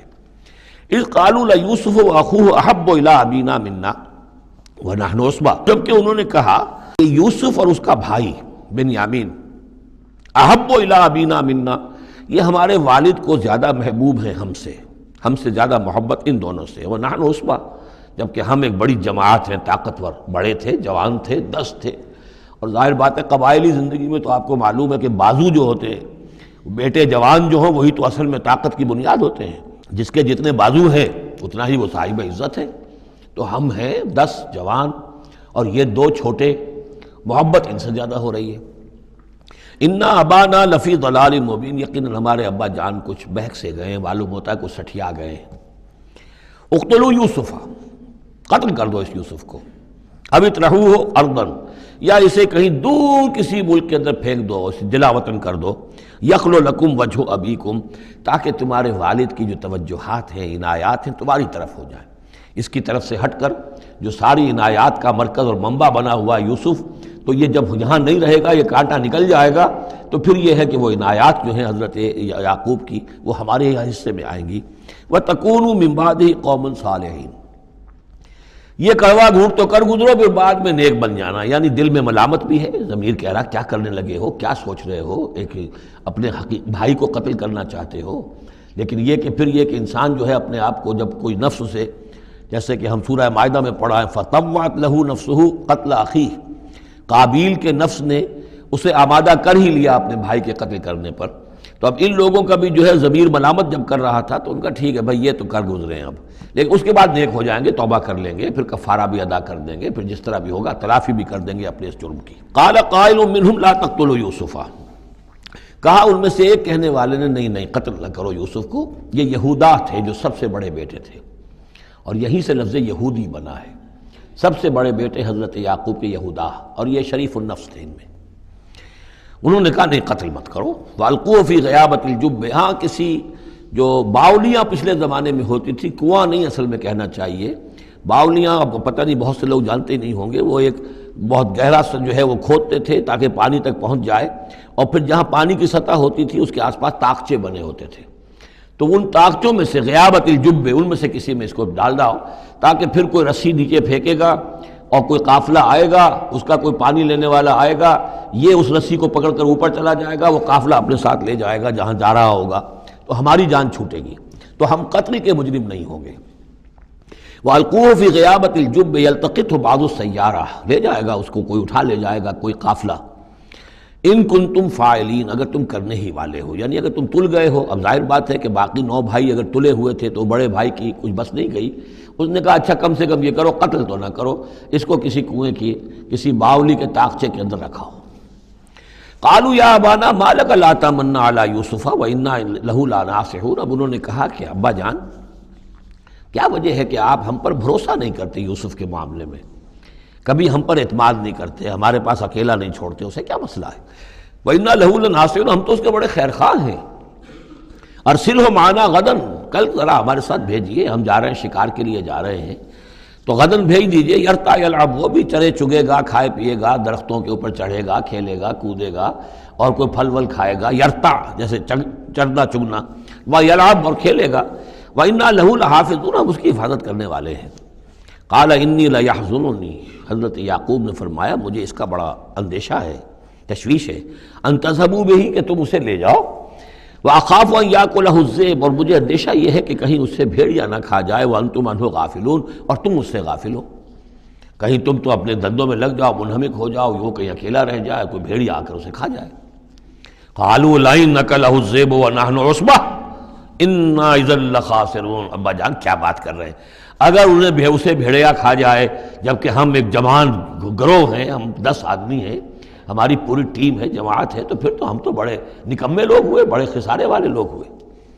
فلما ذهبوا به واجمعوا، اور جب پھر وہ اس کو لے گئے اور پھر اب وہ متفق ہو گئے، اجمعوا کے بعد علا کا صلہ جو ہے یہاں پر محذوف ہے، علا ان یجعلوه فی غیابۃ الجب، انہوں نے اپنی یہ بات اب پوری جمع کر لی، اپنا پوری رائے ایک کر کے، ایک آ کر کے، اور وہ یہ کہ اب اسے غیابۃ الجب کے اندر رکھنے چلے۔ وَأَوْحَيْنَا إِلَيْهِ، ہم نے اس وقت وحی کی یوسف کو، لَتُنَبِّئَنَّهُمْ، اب اس کو ہم الہام کہیں گے، ابھی ظاہر بات ہے کہ وہ نبوت کی عمر نہیں ہے۔ وَأَوْحَيْنَا إِلَيْهِ لَتُنَبِّئَنَّهُمْ بِأَمْرِهِمْ هَٰذَا، تم یہ بات ان کو جتلاؤ گے، ایک دن آئے گا کہ تم جتلا دو گے اپنے بھائیوں کے تم نے میرے ساتھ کیا تھا۔ اب اس میں جو بلاغت ہے اس کی کیا معنی ہے، تم ہلاک نہیں ہوگے، تمہارا بال بیکا نہیں ہوگا، تمہاری ہم حفاظت کریں گے، ایک وقت آئے گا کہ یہ تمہارے پاس آئیں گے اور پھر تم انہیں جتلاؤ گے۔ تو گویا کہ پوری داستان جو ہے ایک ان کی حوصلہ افزائی کے لیے وہ سارا ایک لفظ کے اندر ہے، لَتُنَبِّئَنَّهُمْ بِأَمْرِهِمْ هَٰذَا وَهُمْ لَا يَشْعُرُونَ، اور اس وقت انہیں اندازہ بھی نہیں ہوگا کہ کون ان سے بات کر رہا ہے۔ وَجَاءُوا أَبَاهُمْ عِشَاءً يَبْكُونَ، شام کو وہ آ گئے روتے ہوئے اپنے ابا جان کے پاس، حضرت یعقوب کے پاس۔ قالوا یا ابانا انا ذهبنا نستبق، انہوں نے کہا ابا جان ہم گئے تھے ذرا دوڑ لگا رہے تھے، مقابلہ کر رہے تھے دوڑنے کا۔ وَتَرَكْنَا يُوسُفَ عِندَ مَتَاعِنَا، اور ہمارا جو سامان و امان تھا، کوئی کپڑے وپڑے ہم نے رکھے تھے اضافی اتار کر دوڑنا جو تھا، تو وہاں ہم نے یوسف کو چھوڑ دیا تھا۔ فَأَكَلَهُ الذِّئْبُ، تو اسے کھا لیا ایک بھیڑیے نے۔ وَمَا أَنْتَ بِمُؤْمِنٍ لَنَا، اور آپ ہماری بات مانیں گے تو نہیں۔ وَلَوْ كُنَّا صَادِقِينَ، خواہ ہم کتنے ہی سچے ہوں، آپ نے ماننی تو نہیں ہے بات، لیکن ہم کیا کریں، ہوا یہ ہے۔ وجاؤ علی قمیصہ بدم کذب، اور کوئی جھوٹ موٹ کا خون اس کی قمیص کے اوپر لگا کے لے آئے۔ قال بل سولت لکم انفسکم امرا، حضرت یعقوب نے فرمایا نہیں، بات کچھ اور ہے، تمہارے جیوں نے، تمہارے نفسوں نے تمہارے لیے ایک بڑی بات کو ہلکا کر دیا ہے، تم نے کوئی بہت بڑا غلط اقدام کیا ہے اور تمہارے نفسوں نے اس کے لیے تمہیں آمادہ کر دیا ہے۔ فصبر جمیل، لیکن ظاہر بات ہے کہ اب 10 بیٹے ہیں، حضرت یعقوب اکیلے ہیں، بوڑھے ہیں، فصبر جمیل، میں اب کیا کر سکتا ہوں سوائے اس کے کہ صبر کروں خوبصورتی کے ساتھ، اور دیکھوں اللہ تعالیٰ اس میں سے کیا برآمد کرتا ہے۔ واللہ المستعان علی ما تصفون، اور جو کچھ تم بیان کر رہے ہیں اس پر تو ظاہر بات ہے کہ اب میں اللہ ہی سے مدد مانگ سکتا ہوں۔ وجاءت سیارۃ، اب کچھ عرصے کے بعد وہاں ایک وہ قافلہ آ گیا، جاءت سیارۃ فارسلوا واردہم، انہوں نے بھیجا اپنے آگے چلنے والے کو۔ یہ پرانے زمانے میں ہوتا تھا قافلہ، اس سے آگے آگے جو ہے جس کو عورت کہتے ہیں وارد، وہ جا کر جو ہے وہاں پر دیکھتا تھا کہاں کنواں ہے، پانی کہاں ہے، کہاں اگلا پڑاؤ ہوگا۔ فارسلوا واردہم، اپنے پانی بھرنے والے کو بھیجا، فادلا دلوا، اس نے اپنا ڈول جو ہے وہ نیچے اتارا۔ قال یا بشرا، اب اس کو پکڑ لیا حضرت یوسف نے، اس نے کھینچا، وہ سمجھ رہا تھا پانی کھینچ رہا ہوں، وہ حضرت یوسف آ گئے۔ یا بشرا ھذا غلام، انہوں نے وہیں سے شور بچایا، آواز دی کہ او بشارت ہو، یہ تو ہمیں غلام مل گیا، لڑکا مل گیا۔ وَأَسَرُّوهُ بِضَاعَةً، اور انہوں نے چھپا لیا اسے ایک پونجی سمجھ کر کہ یہ تو اچھی دولت ملی ہے، اسے بیچیں گے، بیچ کے پیسے کھڑے کریں گے، چھپا لیا۔ واللہ علیم بما یعملون، اور اللہ تعالیٰ خوب جانتا تھا جو وہ کر رہے ہیں۔ وَشَرَوْهُ بِثَمَنٍ بَخْسٍ دَرَاهِمَ مَعْدُودَةٍ، اور مصر پہنچ کر انہوں نے بیچ لیا اس کو بڑی تھوڑی سی قیمت پر، دراہم معدودہ، گنتی کی چونیاں، درہم جو ہے ان کے ہاں دینار کا چوتھائی حصہ ہوتا تھا، تو دراہم معدودہ جو ہے چند چونیوں کے عوض وہ فروخت کر دیا۔ وَكَانُوا فِيهِ مِنَ الزَّاهِدِينَ، اور اس کے معاملے میں تو وہ بہت ہی قانع تھے، یعنی چونکہ اگر تو کسی کی انویسٹمنٹ ہوئی ہو، 1000-2000 کا خریدا ہو، تب تو آدمی اس کی قیمت اپنی انویسٹمنٹ بھی نکالے اس میں سے اور پھر منافع بھی لینا چاہے، یہ تو مفت کا مال تھا۔ دوسرے یہ اندیشہ ہر وقت دھڑکا لگا ہوا تھا کہ کہیں جو ہے اس کے وارث نہ آ جائیں، تو جلد از جلد بیچ کر جو بھی ملے پیسے کھڑے کرو۔ وقال الذی اشتراہ من مصر، اور جس شخص نے خریدا انہیں مصر سے، مصر میں یہ تو عزیز مصر تھا، یعنی کوئی بہت بڑا افسر، بادشاہ نہیں، لیکن یہ کہ وہاں کی جو بھی ہائرارکی تھی اس کے اندر کوئی بہت اہم مقام پر۔ وقال الذی اشتراہ من مصر، اور جس شخص نے خریدا انہیں مصر میں، لامرأتہ، ہی اپنی بیوی سے کہا اکرمی مثواہ، اس کو ذرا اچھے طریقے پر رکھو، عسیٰ ان ینفعنا، ہو سکتا ہے یہ ہمارے لیے نفع بخش ہو، یہ بھی ہو سکتا ہے کہ ہم اسے پھر بیچ دیں تو ہمیں دولت زیادہ مل جائے، اور نتخذہ ولدا، معلوم ہوتا ہے شاید اولاد نہیں تھی، ہم اسے اپنا بیٹا ہی بنا لیں گے۔ وَكَذَلِكَ مَكَّنَّا لِيُوسُفَ فِي الْأَرْضِ، اس طرح ہم نے زمین میں یوسف کے لیے تمکن، ٹھہراؤ کی جگہ پیدا کر دی۔ اب یہ کہ پہنچ گئے ہیں جو اس وقت کی جو متمدن ترین مملکت ہے، مصر کی مملکت ہے، اس کا ایک نظام ہے، اس میں بادشاہت ہے، اس کا پورا جو ہے اس کا آبپاشی کا نظام ہے، اس میں تمدن کے گہوارے میں پہنچا دیا، اور وہاں پر بھی کسی جھونپڑے میں نہیں، کسی بہت بڑے افسر، بہت بڑے صاحب حیثیت انسان کے گھر میں پہنچا دیا۔ وَكَذَلِكَ مَكَّنَّا لِيُوسُفَ فِي الْأَرْضِ وَلِنُعَلِّمَهُ مِن تَأْوِيلِ الْأَحَادِيثِ، اور تاکہ ہم اسے سکھائیں باتوں کی تہ تک پہنچنا۔ یعنی ظاہر بات ہے کہ اگر وہ کوئی بہت بڑا عہدے دار تھا، بہت بڑا افسر تھا، تو وہاں پر لوگ آتے رہتے ہوں گے، گفتگویں ہوتی ہوں گی، امور مملکت پر بحثیں ہوتی ہوں گی۔ اب یہ وہاں پر ایک خادم کی حیثیت سے ہیں، وہ باتیں ساری سن رہے ہیں، تو گویا کہ اس میں ان کے لیے تربیت کا سامان اللہ نے کر دیا کہ کہاں کسی اگر دیہاتی میں رہتے یا کہیں صحرا میں رہتے، کہاں یہ تمدن کے ایک گڑھ میں اور ایک ایسی جگہ پر جہاں پر بیٹھ کر سارے مشورے ہوتے ہوں، گفتگویں ہوتی ہوں اور دوسرے ملکوں کی خبریں آتی ہوں، اس سے ان کے علم کے اندر معلومات میں بھی اضافہ ہوا، اور یہ کہ حالات و واقعات کا تجزیہ کرنا، اس سے استنتاج کرنا، نتیجہ نکالنا، اللہ نے یہ چیز انہیں سکھا دی۔ واللہ غالب علی امرہ، اللہ تعالیٰ تو اپنے معاملے پر، اپنے حکم پر، اپنے فیصلے پر غالب ہے، ولکن اکثر الناس لا یعلمون، لیکن اکثر لوگ جانتے نہیں۔ ولما بلغ اشدہ آتیناہ حکما وعلما، جب وہ اپنی پوری پختگی کو پہنچ گئے تو ہم نے انہیں حکم اور علم دونوں دیے، اس سے مراد نبوت ہے، حکمت بھی دی، علم بھی دیا۔ وَكَذَلِكَ نَجْزِي الْمُحْسِنِينَ، اسی طریقے سے ہم محسنین کو بدلہ دیتے ہیں، اچھا بدلہ دیتے ہیں۔ وَرَاوَدَتْهُ الَّتِي هُوَ فِي بَيْتِهَا، اور پھسلانے کی کوشش کی اس عورت نے جس کے گھر میں وہ تھے، وہی عزیز مصر کی بیوی، وہ ان پر فریفتہ ہو گئی۔ فی بیتہا عن نفسہ، ان کے جی سے پھسلانے کی کوشش کی، انہیں گناہ پر آمادہ کرنا چاہا، یہاں تک کہ وغلقت الابواب، ایک موقع پر اس نے دروازے بند کر دیے، وقالت حیت لک، اور بولی کہ جلدی کرو۔ قال معاذ اللہ، حضرت یوسف نے فرمایا اللہ کی پناہ طلب کرتا ہوں، انہ ربی احسن مثوایا، یہاں ربی دونوں طرف جا سکتا ہے، ایک تو اللہ کی طرف بھی، دوسرے یہ کہ میرا آقا، یہ لفظ جو ہے آقا کے لیے، بادشاہ کے لیے بھی اس صورت میں بار بار آیا ہے کہ میں خیانت کروں اپنے آقا کی، اس نے میرے ساتھ بہترین سلوک کیا ہے، اچھی طرح رکھا ہے، میں یہ بھی نہیں کر سکتا، اور یہ بھی ہو سکتا ہے اللہ نے سارا بندوبست کیا ہے، اللہ ہی نے تو سارا مکنہ لیوسفا، تو دونوں طرف یہ لفظ جا سکتا ہے۔ معاذ اللہ انہ ربی احسن مثوایا انہ لا یفلح الظالمون، گناہ گار اور ظالم لوگ جو ہیں فلاح نہیں پایا کرتے۔ وَلَقَدْ هَمَّتْ بِهِ وَهَمَّ بِهَا، اور وہ تو ان کی طرف لپکی، یا یوں سمجھیے کہ اس نے تو ارادہ کیا اس کا،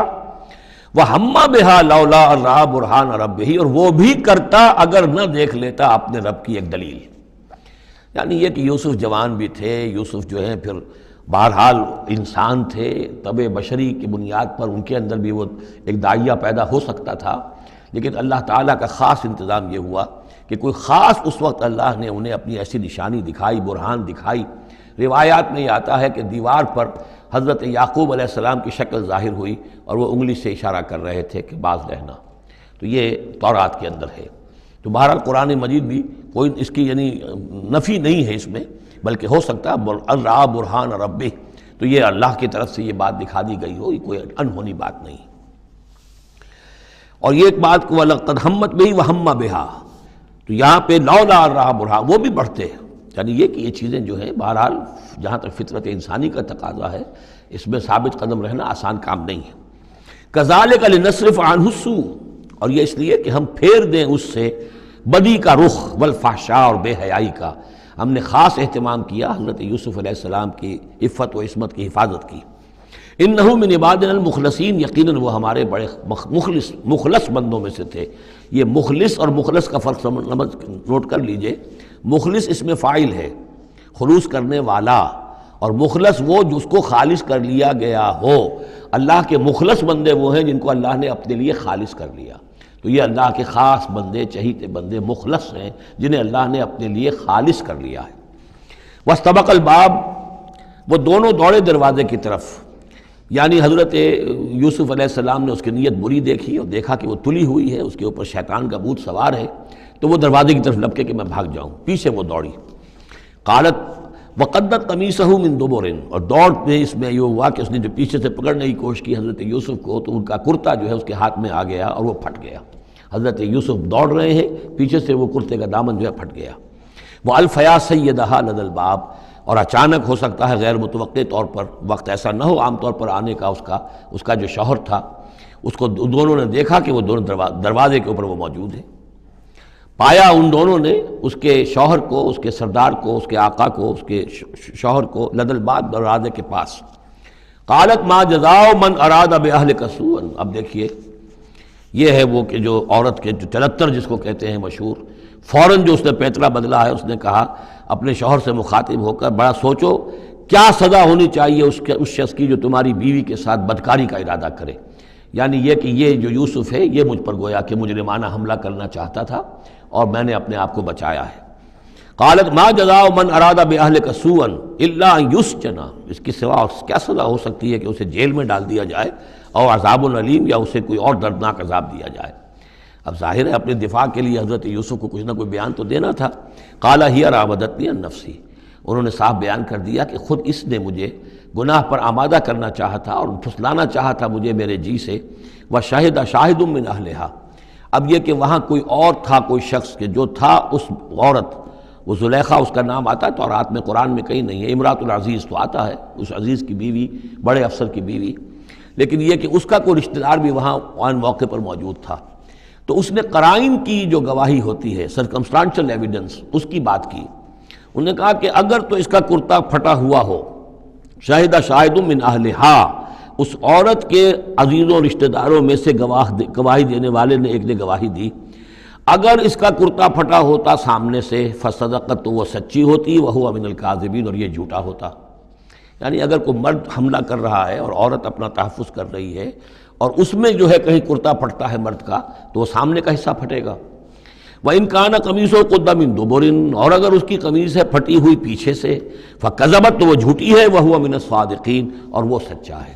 اب یہ بھی آپ دیجئے کریڈٹ دیجئے بہرحال کہ اس کی عورت کے رشتہ داروں میں سے کسی نے اتنی عادلانہ بات کی ہے، اتنی حکیمانہ بات بھی کی ہے، عادلانہ بھی کی ہے اور حق کی بات کی ہے، تو معلوم ہوتا ہے کہ اس معاشرے کے اندر بھی جہاں بہت سی خرابیاں بھی تھیں، آگے آ جائیں گی وہ خرابیوں کا بھی ذکر ہے، لیکن یہ کہ بہرحال کچھ نہ کچھ اچھائیاں بھی تھیں۔ فلما رأى قميصه قد من دبر، جب اس نے دیکھا کہ قمیص تو پھٹی ہوئی ہے پیچھے سے، قال انه من کیدکن، تو اس نے کہا اس عزیز مصر نے اپنی بیوی سے کہ یہ تمہاری ہی چالوں میں سے ہے، فریب میں سے ہے، ان کیدکن عظیم، تم عورتوں کی چالیں جو ہیں اور تمہارے عورتوں کے جو فریب ہیں وہ بہت بڑے ہیں۔ یوسف اعرض عن ھذا، اب اس نے کہا یوسف ٹھیک ہے اس سے درگزر کرو، عن ھذا، اعرض عن ھذا واستغفری لذنبک، اور دیکھو تم اپنی بیوی سے مخاطب کو کہا تم اپنے گناہ کا استغفار کرو، توبہ کرو، انک کنت من الخاطئین، یقیناً تو ہی تھی خطا کار۔ وقالت نسوۃ فی المدینہ، اور کہا عورتوں نے شہر کے اندر، امرأۃ العزیز ہے، یہ ہے وہ عزیز کی بیوی، تراود فتاح عن نفسہ، وہ اپنے غلام کو پھسلا رہی ہے اور اس کو چاہتی ہے اسے گناہ پر آمادہ کرنا، قد شغفہا حبا، وہ اس کی محبت میں گرفتار ہو گئی ہے۔ انا لنراہا فی ضلال مبین، ہم دیکھتے ہیں وہ تو بڑی بھٹک گئی ہے اپنے غلام کے ساتھ یہ معاملہ، اور یہ تو بہت ہی گھٹیا بات ہے۔ فلما سمعت بمکرہن، جب اس نے امرأۃ العزیز نے سنی یہ باتیں میرے خلاف، اب یہ چرچے ہو رہے ہیں، تو اس نے چاہا کہ ان سب کا جو چونکہ اوپر کی سوسائٹی تھے وہ سارے کے سارے جو ہیں سوراخ تو سبھی کے ہاں تھے، گندگیاں ہر ایک کے ہاں تھی، لیکن یہ موقع مل گیا عورتوں کو کہنے کا، اسے معلوم تھا خود ان کے اپنے کردار کیسے کچھ ہیں، لیکن اس نے چاہا کہ اس کا بھانڈا جو ہے چوراہے کے اندر ان کے کردار کا بھی پھوڑ دیا جائے۔ ارسلت الیہن، تو ان سب کو بلوایا ایک دعوت میں، وآتت لہن متکئا، اور اہتمام کیا ایک مجلس کا، ایک ڈنر کا، اور اس میں یہ کہ سب جو متکئا جو سہارا لے کر بیٹھے ہوئے ہیں، وآتت کل واحدۃ منہن، اور ہر عورت کو اس نے ایک چھری اس کے سامنے رکھی، سکینن، ایک چھری، جب کوئی پھل وغیرہ ہوں گے اس کے ساتھ چھری بھی سب کو دی گئی ہے۔ وقالت اخرج علیہن، اور کہا کہ اے یوسف ذرا نکلو ان کے سامنے، برآمد ہو، ان کے سامنے آ جاؤ۔ فلما رأینہ، تو جب ان سب نے اس کو دیکھا، اکبرنہ، تو ششدر رہ گئیں، وقطعن ایدیہن، اور ان سب نے اپنے ہاتھ کاٹ لیے۔ اس میں ایک کا تو کسی کا غلطی سے ہاتھ کٹ گیا ہوگا، چوک گئی ہوگی، دیکھ کر ایک دم جو چونکی کہ یہ اس قدر حسین و جمیل، یہ تو انسان نہیں معلوم ہوتا یہ کون ہے، تو اس کا ہاتھ کٹا۔ اس کی طرف حضرت یوسف متوجہ ہوئے ہوں گے، خون اس کے کچھ نہ آخر وہاں خادم کی حیثیت سے تھے کہ اس کے کوئی مرہم پٹی کریں، تو ہر ایک نے یہ چاہا کہ یہ التفات اس کا میری طرف بھی ہو، تو سب نے اپنی انگلیاں کاٹی۔ قطعنا، اب یہاں پر یہ غلطی سے بات نہیں ہو سکتی، اس لیے کہ یہ قطع یقطع تقطیعا باب تفعیل ہے، اس تفعیل کے اندر تو اہتمام اور پوری طریقے سے کوئی ارادہ کر کے کسی کام کو کیا جاتا ہے۔ اپنے ہاتھ کاٹ لیے، وَقُلْنَا حَاشَا لِلَّهِ مَا هَذَا بَشَرًا، ان کہا کہ حاشا للہ، یہ شخص یہ تو آدمی نہیں ہے، ان هَذَا إِلَّا مَلَكٌ کریم، یہ تو معلوم ہوتا ہے کہ کوئی بہت ہی بزرگ فرشتہ ہے۔ قالت فَذَلِكُنَّ الَّذِي لُمْتُنَّنِي فِيهِ، تو اس نے کہا یہ ہے وہ جس کے بارے میں تم مجھے ملامت کر رہی تھی اور مجھ پر جو ہے تم تان کر رہی تھی۔ وَلَقَدْ رَاوَدتُّهُ عَن نَّفْسِهِ، اور میں نے اسے یقیناً پھسلانا چاہا، گناہ پر آمادہ کرنا چاہا، فَاسْتَعْصَمَ، لیکن وہ جمع رہا، وہ قائم رہا، وہ مستقیم رہا، اس نے اپنے عفت اور عزت کی حفاظت کی۔ وَلَئِن لَّمْ يَفْعَلْ مَا آمُرُهُ، اور اگر اس نے نہ کیا وہ جو میں اسے حکم دے رہی ہوں، لَيُسْجَنَنَّ، تو وہ لازماً قید میں پڑے گا، وَلَيَكُونَ مِنَ الصَّاغِرِينَ، اور یہ کہ بہت ہی چھوٹا ذلیل اور خوار ہو کر رہے گا۔ اس سے آپ اندازہ کر لیجئے کہ اس اونچی سوسائٹی کا اخلاقی طور پر اس وقت کیا حال ہو چکا تھا، کس دھڑلے سے یہ کہہ رہی ہے، اور ان کی تمام بیگمات کا بھی جو مسئلہ تھا وہ بھی سامنے آ چکا، اور اس میں ظاہر بات ہے کہ اسی دھڑلے کے ساتھ اس کا اعلان کرنا اپنے گناہ کا، کوئی اس میں حجاب محسوس نہیں کر رہی۔ قال رب السجن احب الی مما یدعوننی الیہ، حضرت یوسف نے دعا کی پروردگار مجھے قید زیادہ پسند ہے اس چیز سے جس کی طرف یہ مجھے بلا رہی ہیں۔ وَإِلَّا تَصْرِفْ عَنِّي كَيْدَهُنَّ، اور اگر اے پروردگار تو نے مجھ سے دور نہ کر دیا ان کی چالوں کو، ان کی فریبوں کو، أَصْبُ إِلَيْهِنَّ، ہو سکتا ہے میں بھی ان کی طرف مائل ہو جاؤں، وَأَكُن مِّنَ الْجَاهِلِينَ، اور میں جاہلوں میں سے ہو جاؤں۔ فَاسْتَجَابَ لَهُ رَبُّهُ، تو اللہ تعالیٰ نے اس کے رب نے اس کی دعا کو قبول کیا۔ فَصَرَفَ عَنْهُ كَيْدَهُنَّ، اور